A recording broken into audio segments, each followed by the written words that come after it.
The Adventures of Tom Sawyer, Chapter 3. Busy at War and Love. Tom presented himself before Aunt Polly, who was sitting by an open window in a pleasant rearward apartment which was bedroom, breakfast-room, dining-room, and library combined.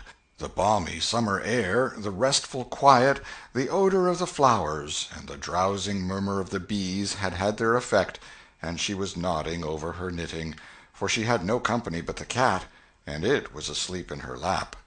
Her spectacles were propped up on her gray head for safety. She had thought that of course Tom had deserted long ago, and she wondered at seeing him place himself in her power again in this intrepid way. He said, "Mayn't I go and play now, Aunt?" "What, already? How much have you done?" "It's all done, Aunt." "Tom, don't lie to me. I can't bear it." "I ain't, Aunt. It is all done." Aunt Polly placed small trust in such evidence. She went out to see for herself, and she would have been content to find 20% of Tom's statement true. When she found the entire fence whitewashed, and not only whitewashed but elaborately coated and recoated, and even a streak added to the ground, her astonishment was almost unspeakable. She said, "Well, I never! There's no getting round it. You can work when you're a mind to, Tom." And then she diluted the compliment by adding, "But it's powerful seldom you're a mind to, I'm bound to say. Well, go along and play, but mind you get back some time in the week, or I'll tan you." She was so overcome by the splendor of his achievement that she took him into the closet and selected a choice apple and delivered it to him, along with an improving lecture upon the added value and flavor a treat took to itself when it came without sin through virtuous effort. And while she closed with a happy scriptural flourish, he hooked a doughnut. Then he skipped out and saw Sid just starting up the outside stairway that led to the back rooms on the second floor. Clods were handy, and the air was full of them in a twinkling.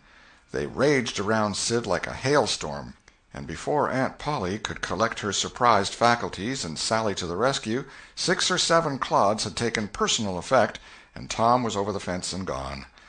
There was a gate, but as a general thing he was too crowded for time to make use of it.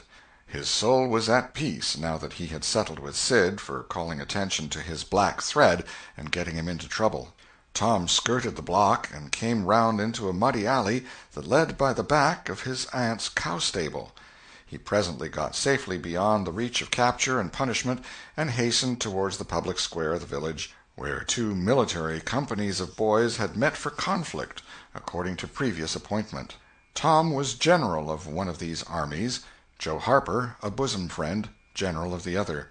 These 2 great commanders did not condescend to fight in person, that being better suited to the still smaller fry, but sat together on an eminence and conducted the field operations by orders delivered through aide-de-camp. Tom's army won a great victory, after a long and hard-fought battle. Then the dead were counted, prisoners exchanged, the terms of the next disagreement agreed upon, and the day for the necessary battle appointed, after which the armies fell into line and marched away, and Tom turned homeward alone. As he was passing by the house where Jeff Thatcher lived, he saw a new girl in the garden, a lovely little blue-eyed creature with yellow hair plaited into 2 long tails, white summer frock, and embroidered pantalettes. The fresh-crowned hero fell without firing a shot. A certain Amy Lawrence vanished out of his heart and left not even a memory of herself behind. He had thought he loved her to distraction. He had regarded his passion as adoration, and behold it was only a poor little evanescent partiality. He had been months winning her. She had confessed hardly a week ago. He had been the happiest and the proudest boy in the world only 7 short days, and here in one instant of time she had gone out of his heart like a casual stranger whose visit is done. He worshipped this new angel with furtive eye, till he saw that she had discovered him. Then he pretended he did not know she was present, and began to show off in all sorts of absurd boyish ways in order to win her admiration. He kept up this grotesque foolishness for some time, but by and by, while he was in the midst of some dangerous gymnastic performances, he glanced aside and saw that the little girl was wending her way toward the house. Tom came up to the fence and leaned on it, grieving and hoping she would tarry yet a while longer. She halted a moment on the steps and then moved toward the door. Tom heaved a great sigh as she put her foot on the threshold. But his face lit up right away, for she tossed a pansy over the fence a moment before she disappeared. The boy ran around and stopped within a foot or two of the flower, and then shaded his eyes with his hand and began to look down street as if he had discovered something of interest going on in that direction. Presently he picked up a straw and began trying to balance it on his nose, with his head tilted far back, and as he moved from side to side in his efforts he edged nearer and nearer toward the pansy. Finally his bare foot rested upon it, his pliant toes closed upon it, and he hopped away with the treasure and disappeared round the corner. But only for a minute, only while he could button the flower inside his jacket, next his heart, or next his stomach, possibly, for he was not much posted in anatomy, and not hypercritical anyway. He returned now and hung about the fence till nightfall, showing off as before, but the girl never exhibited herself again, though Tom comforted himself a little with the hope that she had been near some window, meantime, and been aware of his attentions. Finally he rode home reluctantly, with his poor head full of visions. All through supper his spirits were so high that his aunt wondered what had got into the child. He took a good scolding about clodding Sid, and did not seem to mind it in the least. He tried to steal sugar under his aunt's very nose, and got his knuckles rapped for it. He said, "Aunt, you don't whack Sid when he takes it." "Well, Sid don't torment a body the way you do. You'd be always into that sugar if I warn't watching you." Presently she stepped into the kitchen, and Sid, happy in his immunity, reached for the sugar bowl, a sort of glorying over Tom which was well nigh unbearable. But Sid's fingers slipped, and the bowl dropped and broke. Tom was in ecstasies. In such ecstasies that he even controlled his tongue and was silent. He said to himself that he would not speak a word, even when his aunt came in, but would sit perfectly still till she asked who did the mischief, and then he would tell, and there would be nothing so good in the world as to see that pet model catch it. He was so brimful of exultation that he could hardly hold himself when the old lady came back and stood above the wreck discharging lightnings of wrath from over her spectacles. He said to himself, "Now it's coming," and the next instant he was sprawling on the floor. The potent palm was uplifted to strike again when Tom cried out, "Hold on, now, what are you belting me for? Sid broke it." Aunt Polly paused, perplexed, and Tom looked for healing pity. But when she got her tongue again, she only said, "Humph! Well, you didn't get a lick amiss, I reckon. You been into some other audacious mischief when I wasn't around, like enough." Then her conscience reproached her, and she yearned to say something kind and loving, but she judged that this would be construed into a confession that she had been in the wrong, and discipline forbade that. So she kept silence, and went about her affairs with a troubled heart. Tom sulked in a corner and exulted his woes. He knew that in her heart his aunt was on her knees to him, and he was morosely gratified by the consciousness of it. He would hang out no signals. He would take notice of none. He knew that a yearning glance fell upon him now and then through a film of tears, but he refused recognition of it. He pictured himself lying sick unto death, and his aunt bending over him beseeching one little forgiving word, but he would turn his face to the wall and die with that word unsaid. Ah, how would she feel then? And he pictured himself brought home from the river, dead, with his curls all wet and his sore heart at rest. How she would throw herself upon him, and how her tears would fall like rain, and her lips pray God to give her back her boy, and she would never, never abuse him any more. But he would lie there, cold and white, and make no sign, a poor little sufferer whose griefs were at an end. He so worked upon his feelings with the pathos of these dreams that he had to keep swallowing, he was so like to choke, and his eyes swam in a blur of water which overflowed when he winked, and ran down and trickled from the end of his nose. And such a luxury to him was this petting of his sorrows that he could not bear to have any worldly cheeriness or any grating delight intrude upon it. It was too sacred for such contact, and so, presently, when his cousin Mary danced in, all alive with the joy of seeing home again after an age-long visit of 1 week to the country, he got up and moved in clouds and darkness out at one door as she brought song and sunshine in at the other. He wandered far from the accustomed haunts of boys, and sought desolate places that were in harmony with his spirit. A log raft in the river invited him, and he seated himself on its outer edge and contemplated the dreary vastness of the stream, wishing the while that he could only be drowned, all at once and unconsciously, without undergoing the uncomfortable routine devised by nature. Then he thought of his flower. He got it out, rumpled and wilted, and it mightily increased his dismal felicity. He wondered if she would pity him if she knew. Would she cry, and wish that she had a right to put her arms round his neck and comfort him? Or would she turn coldly away like all the hollow world?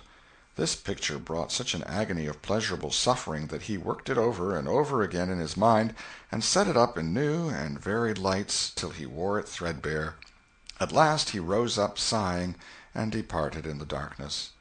About 9:30 or 10 o'clock he came along the deserted street to where the adored unknown lived. He paused a moment. No sound fell upon his listening ear. A candle was casting a dull glow upon the curtain of a second-story window. Was the sacred presence there? He climbed the fence, threaded his stealthy way through the plants, till he stood under that window. He looked up at it long and with emotion.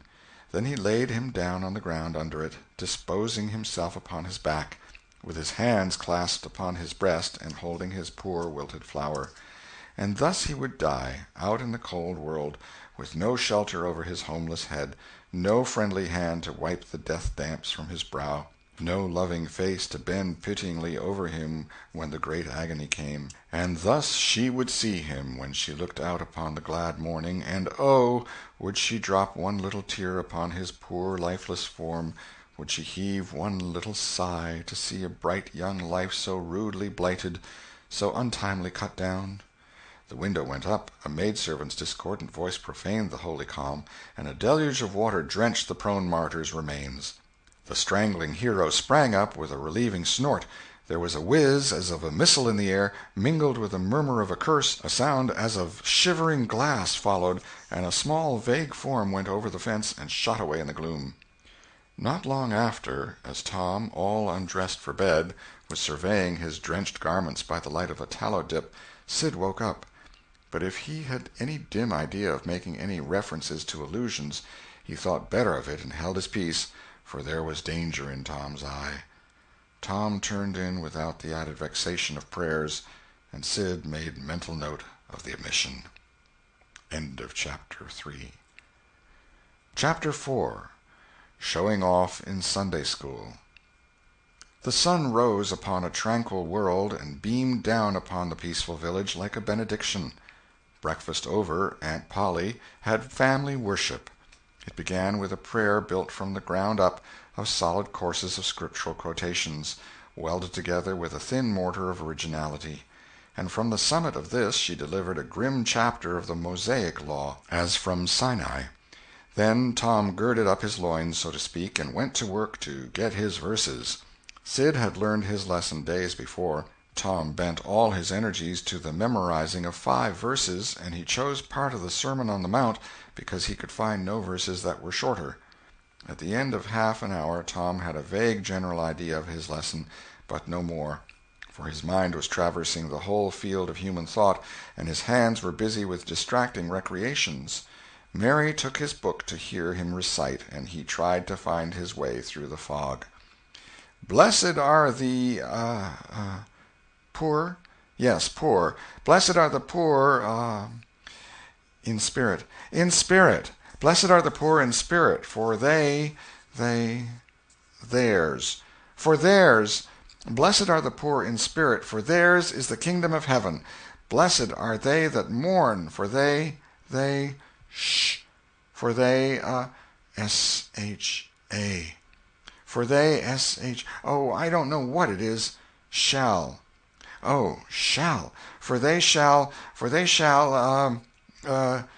mourn. Blessed are they that shall, they that shall mourn, for they shall what? Why don't you tell me, Mary? What do you want to be so mean for?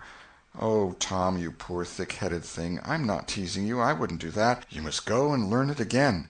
Don't you be discouraged, Tom. You'll manage it, and if you do, I'll give you something ever so nice.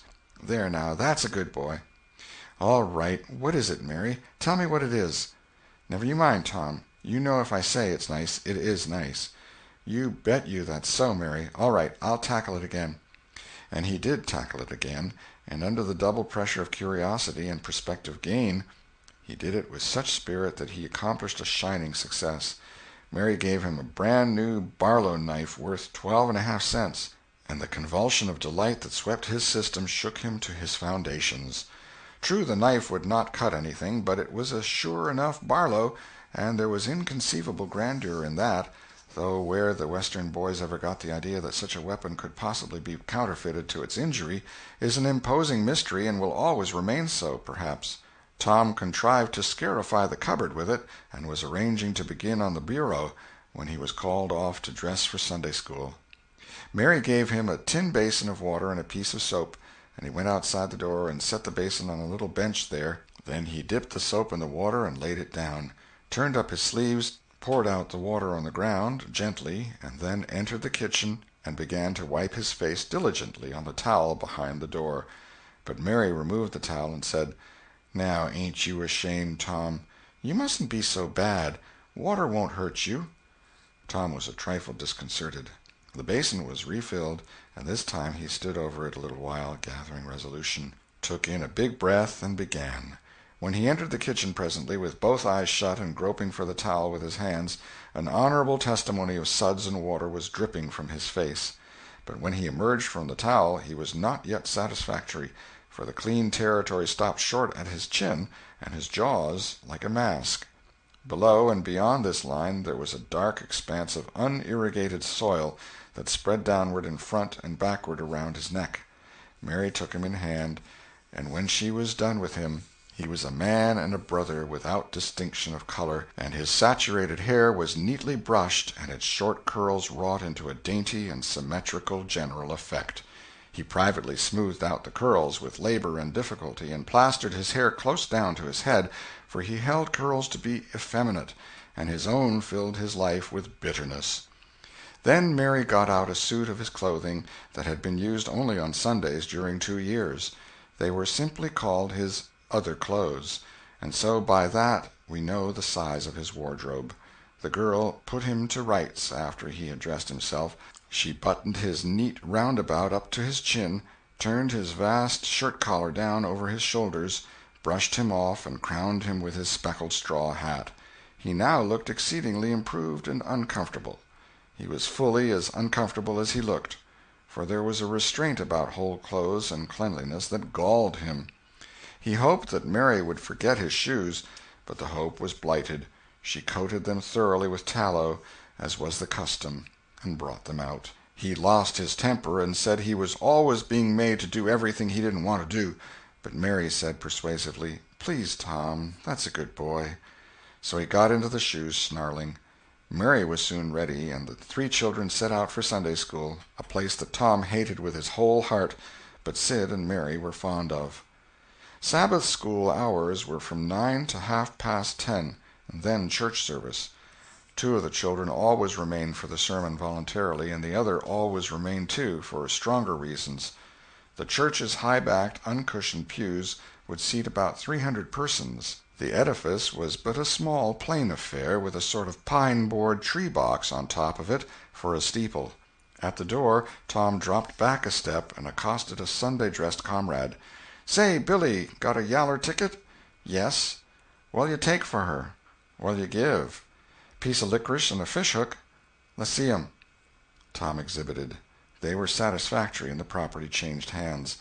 Then Tom traded a couple of white alleys for 3 red tickets, and some small trifle or other for a couple of blue ones. He waylaid other boys as they came, and went on buying tickets of various colors 10 or 15 minutes longer. He entered the church, now with a swarm of clean and noisy boys and girls, proceeded to his seat, and started a quarrel with the first boy that came handy.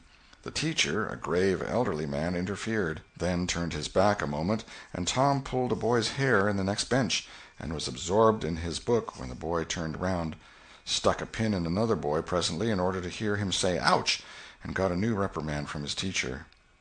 Tom's whole class were of a pattern, restless, noisy, and troublesome.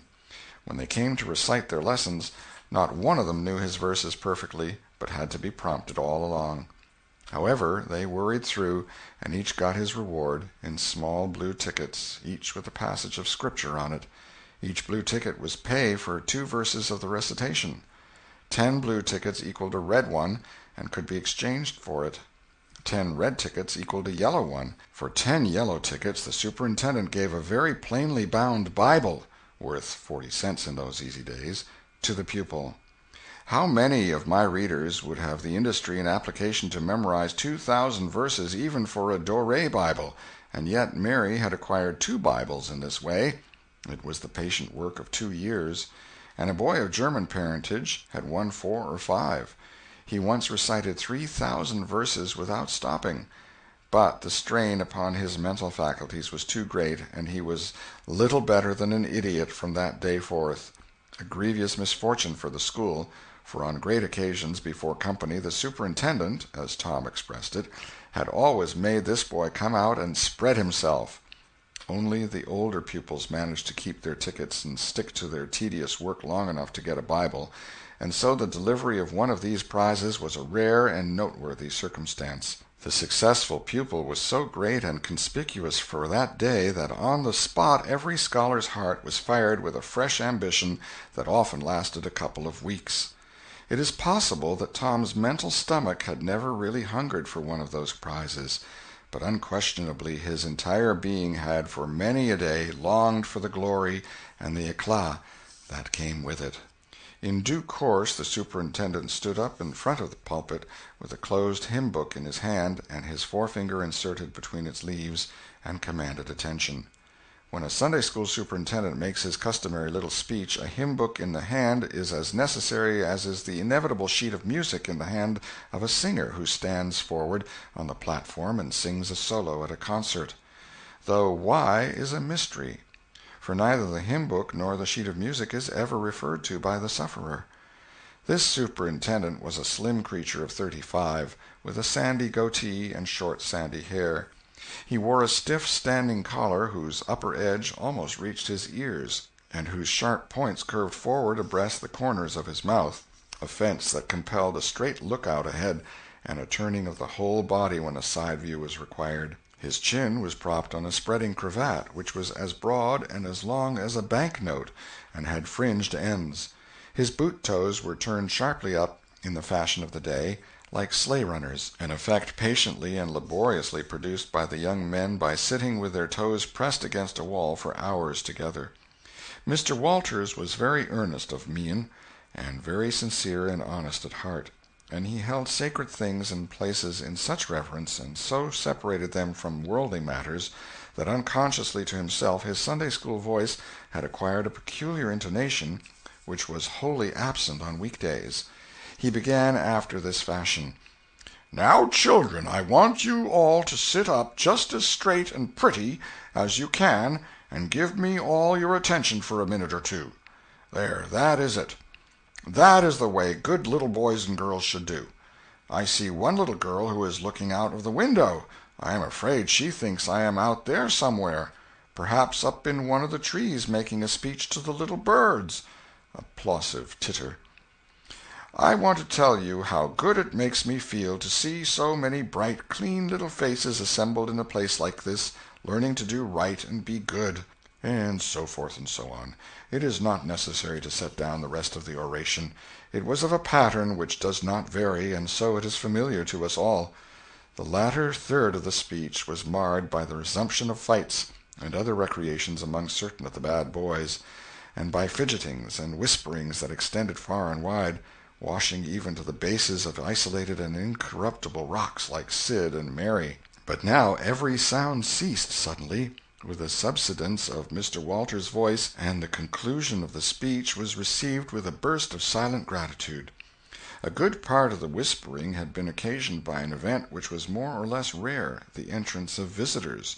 Lawyer Thatcher, accompanied by a very feeble and aged man, a fine, portly, middle-aged gentleman with iron-gray hair, and a dignified lady who was doubtless the latter's wife.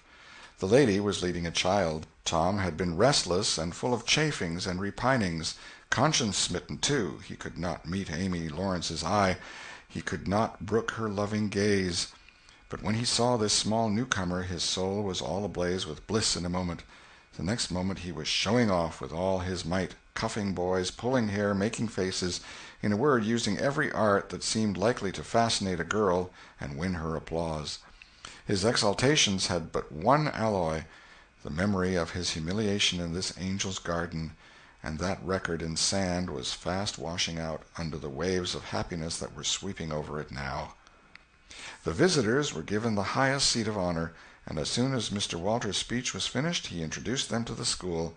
The middle-aged man turned out to be a prodigious personage, no less a one than the county judge, altogether the most august creation these children had ever looked upon, and they wondered what kind of material he was made of, and they half wanted to hear him roar, and were half afraid he might, too. He was from Constantinople, 12 miles away, so he had traveled, and seen the world. These very eyes had looked upon the county courthouse, which was said to have a tin roof. The awe which these reflections inspired was attested by the impressive silences and the ranks of staring eyes. This was the great Judge Thatcher, brother of their own lawyer. Jeff Thatcher immediately went forward to be familiar with the great man and be envied by the school. It would have been music to his soul to hear the whisperings, "Look at him, Jim, he's a-going up there. Say, look, he's a-going to shake hands with him. He is shaking hands with him. By jings, don't you wish you was Jeff?" Mr. Walters fell to showing off, with all sorts of official bustlings and activities, giving orders and delivering judgments, discharging directions here, there, everywhere that he could find a target. The librarian showed off, running hither and thither with his arms full of books, and making a deal of the splutter and fuss that insect authority delights in. The young lady teachers showed off, bending sweetly over pupils that were lately being boxed, lifting pretty warning fingers at bad little boys, and patting good ones lovingly. The young gentlemen teachers showed off with small scoldings and other little displays of authority and fine attention to discipline, and most of the teachers of both sexes found business up at the library by the pulpit, and it was business that frequently had to be done over again 2 or 3 times, with much seeming vexation. The little girls showed off in various ways, and the little boys showed off with such diligence that the air was thick with paper wads and the murmur of scuffling. And above it all, the great man sat and beamed a majestic judicial smile upon all the house, and warmed himself in the sun of his own grandeur, for he was showing off, too. There was only one thing wanting to make Mr. Walters' ecstasy complete, and that was a chance to deliver a Bible prize and exhibit a prodigy. Several pupils had a few yellow tickets, but none had enough, and he had been around among the star pupils inquiring. He would have given worlds now to have that German lad back again with a sound mind. And now at this moment, when hope was dead, Tom Sawyer came forward with 9 yellow tickets, 9 red tickets, and 10 blue ones, and demanded a Bible. This was a thunderbolt out of a clear sky. Walters was not expecting an application from this source for the next 10 years. But there was no getting around it. Here were the certified checks, and they were good for their face. Tom was therefore elevated to a place with the judge and the other elect, and the great news was announced from headquarters. It was the most stunning surprise of the decade, and so profound was the sensation that it lifted the new hero up to the judicial one's altitude, and the school had 2 marvels to gaze upon in place of one. The boys were all eaten up with envy, and those that suffered the bitterest pangs were those who perceived too late that they themselves had contributed to this hated splendor by trading tickets to Tom for the wealth he had amassed in selling whitewashing privileges. These despised themselves as being the dupes of a wily fraud, a guileful snake in the grass. The prize was delivered to Tom with as much effusion as the superintendent could pump up under the circumstances, but it lacked somewhat of the true gush, for the poor fellow's instinct taught him that there was a mystery here that could not well bear the light, perhaps. It was simply preposterous that this boy had warehoused 2,000 sheaves of scriptural wisdom on his premises. A dozen would strain his capacity, without a doubt. Amy Lawrence was proud and glad, and she tried to make Tom see it in her face, but he wouldn't look. She wondered. Then she was just a grain troubled. Next, a dim suspicion came and went, came again. She watched. A furtive glance told her worlds, and then her heart broke, and she was jealous and angry, and the tears came, and she hated everybody. Tom most of all, she thought. Tom was introduced to the judge, but his tongue was tied, his breath would hardly come, his heart quaked, partly because of the awful greatness of the man, but mainly because he was her parent. He would have liked to fall down and worship him if it were in the dark. The judge put his hand on Tom's head and called him a fine little man, and asked him what his name was. The boy stammered, gasped, and got it out. "Tom." "Oh, no, not Tom. It is Thomas." "Ah, that's it. I thought there was more to it, maybe. That's very well. But you've another one, I dare say, and you'll tell it to me, won't you?" "Tell the gentleman your other name, Thomas," said Walters, "and say 'sir.' You mustn't forget your manners." "Thomas Sawyer, sir." "That's it. That's a good boy. Fine manly little fellow. 2,000 verses is a great many, very, very great many, and you never can be sorry for the trouble you took to learn them. For knowledge is worth more than anything there is in the world. It's what makes great men and good men. You'll be a great man and a good man yourself some day, Thomas, and then you'll look back and say, 'It's all owing to the precious Sunday school privileges of my boyhood. It's all owing to my dear teachers that taught me to learn. It's all owing to the good superintendent who encouraged me and watched over me and gave me a beautiful Bible, a splendid, elegant Bible, to keep and have it all for my own, always. It's all owing to right bringing up.' That is what you will say, Thomas, and you wouldn't take any money for those 2,000 verses. No, indeed you wouldn't. And now you wouldn't mind telling me and this lady some of the things you've learned. No, I know you wouldn't, for we are proud of little boys that learn. Now, no doubt you know the names of all the 12 disciples. Won't you tell us the names of the first 2 that were appointed?" Tom was tugging at a buttonhole and looking sheepish. He blushed now, and his eyes fell. Mr. Walters' heart sank within him. He said to himself, "It is not possible that the boy can answer the simplest question. Why did the judge ask him?" Yet he felt obliged to speak up and say, "Answer the gentleman, Thomas. Don't be afraid."